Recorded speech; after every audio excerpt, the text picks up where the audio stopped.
does dying really feel like? Is it a moment of terror, a peaceful surrender, or something beyond human understanding?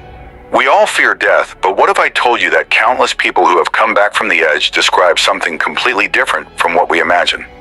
What if death isn't the end, but the beginning of something so profound, so beautiful that our minds can't even comprehend it? Today we're diving deep into what truly happens in those final moments, the transition of the soul, and what lies beyond. Stay with me till the end, because what you hear today might forever change the way you see life. Dying is not just an ending. It's a shift, a transition, an awakening. Imagine being underwater for too long, struggling, fighting to breathe. Then, in one instant, you break through the surface, gasping for air, finally free. That's what many who've had near-death experiences describe. The struggle, the pain, it all disappears in an instant, replaced by something entirely new. Have you ever had a moment where you suddenly felt a weight lift off your shoulders, as if everything suddenly made sense? That's what the beginning of death feels like. As the body weakens, something strange begins to happen. The mind expands. Thoughts slow down, but awareness grows sharper. Time no longer moves in a straight line. Instead, it stretches, bends, and suddenly, moments from the past, present, and future all exist at once. People have reported seeing their entire lives replay before them, but not as a judgment, more like a puzzle finally coming together. Every moment, every decision, every emotion suddenly makes sense. Have you ever had déjà vu, a feeling that you've lived a moment before? Perhaps that's just a glimpse of the vastness of time your soul is already connected to. Then comes the separation. This is the moment when the soul begins to detach from the physical body. Some describe it as floating, others as being pulled upward, as if something far greater is calling them home. And yet there is no fear, only curiosity. Imagine standing in a dark room and suddenly a door opens, revealing a light so warm, so familiar, that you can't help but move toward it. That's what the transition feels like. Have you ever had a dream where you were flying completely free? That's a taste of what the soul experiences in this moment. The body is left behind, but consciousness remains. This is where everything we've been taught about life and death starts to break down. The idea that we are just our bodies, that our thoughts and feelings end when the body does, completely false. Those who've died and returned say that they could still think, feel, and exist, just without the limits of flesh and bone. Some even describe seeing their own bodies below them, realizing for the first time that they are not their physical form.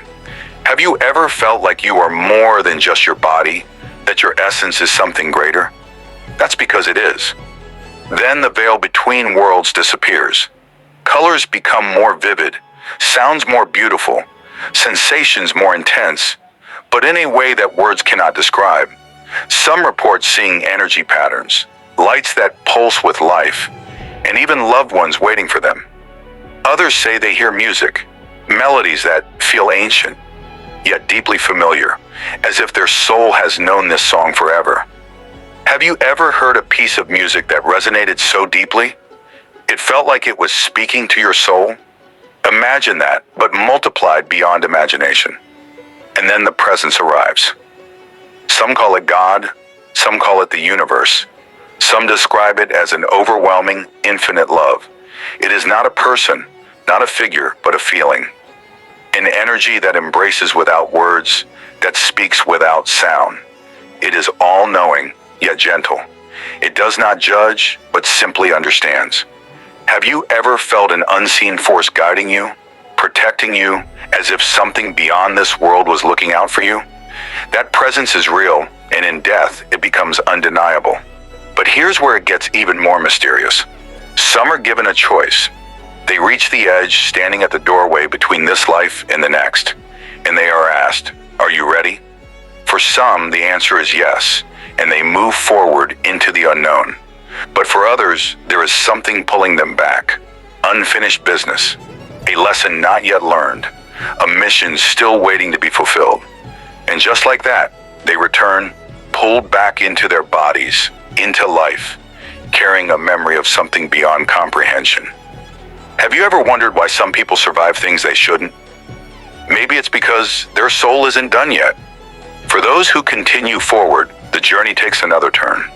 The soul moves beyond the light, beyond human experience, into a realm we cannot fully understand. Some describe it as merging with the universe, becoming one with everything that ever was and ever will be. Others say they see landscapes of pure energy, cities of light, even libraries filled with the wisdom of existence itself. Have you ever felt like there's more knowledge, more truth out there, just beyond reach? That's because there is. And then comes the greatest realization of all. Death is not the end. It never was. It is simply the moment of waking up from the illusion of limitation. Imagine falling asleep and dreaming that you were trapped in a tiny room, only to wake up and realize you were in a vast open field all along. That is what dying feels like. It is the return to truth. Have you ever had a dream so real, so intense, that waking up felt like stepping into another reality? Now imagine that, but on a cosmic scale. But what about those who remain? The ones still living, still struggling, still searching for meaning. They too are connected to the beyond. Sometimes in dreams, in whispers, in signs that seem too perfect to be coincidences, the departed reach out. A familiar scent, a sudden chill, an inexplicable feeling of presence. Have you ever felt like a loved one was near, even after they were gone? Maybe they never truly left. And what about the ones who refuse to go? The souls that linger between worlds, caught in unfinished stories. Some say that spirits walk among us, unseen but felt. A creaking floorboard in an empty house, a shadow that vanishes when you turn to look. Are these just tricks of the mind, or echoes of those who are not ready to move on? Then there's the biggest mystery of all, the return. Some believe we come back, born again into new lives with no memory of the ones before. But what if the signs are all around us? A child who speaks of a past life, a connection to a place you've never been but somehow know. Have you ever felt like you belong to another time, another story? And what about the ones who remember? There are people who claim to recall their deaths, their past lives, even their journey beyond. Are they delusional, or have they glimpsed a truth hidden from most? What if we all knew once but forgot when we were born? Then comes the final question, the one that changes everything. If death is not the end, then what is the purpose of life? Why are we here? Why do we struggle? Why do we love? Why do we lose?